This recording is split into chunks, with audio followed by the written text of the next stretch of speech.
when I launched it, it was just before COVID, literally like 3 months before COVID. And I was lucky enough to actually collaborate with Abby Chatfield. We Oh, just started. cool.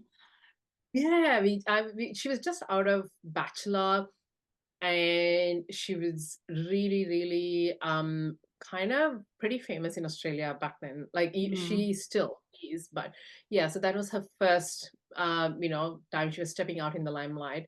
And she has beautiful curly hair. And I sent the products to her, and that was the very first time it Wow. kind of and I sent her like literally 2 days after we launched. And and that's where it kind of everything started, the word started spreading out. And then it was our customers. Once we got that first like 100 customers or 200 customers, and that's all because of Abby.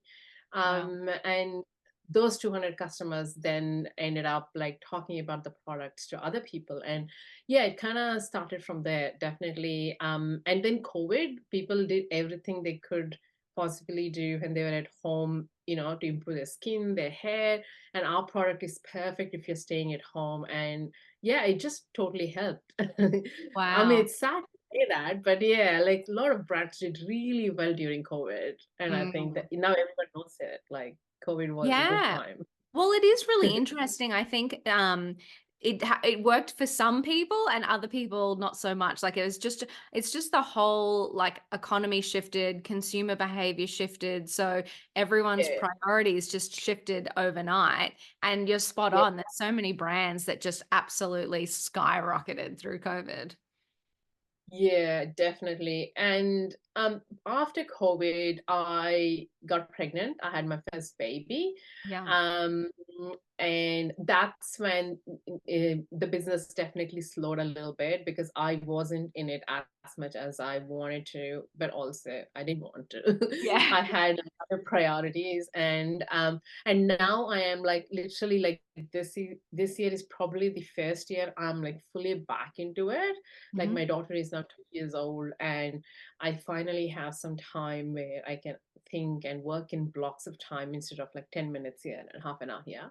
Mm. So definitely business has slowed down, unlike all the businesses where they kind of skyrocket and they say like they have this year on year 100% growth. That's not been our case.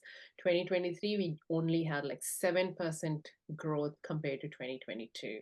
So but yeah, That's it that is still yeah. amazing though. Like I'm sure there are people listening going, I didn't grow. So, I think that Yeah, it is awesome. And it's really hard, I think, sometimes when we see all of these big stats and big numbers and, it's hard to know kind of the real behind all of those numbers. So I think what you're doing is amazing and any growth is awesome. oh, thank you. Yeah, I mean, I'm kind of coming around. I was very hard on myself before, but now kind of coming around to the fact that you know what, it's business. These things happen, so you can't just like look at the headlines and feel bad about yourself. So no, I'm in a better mental state right now.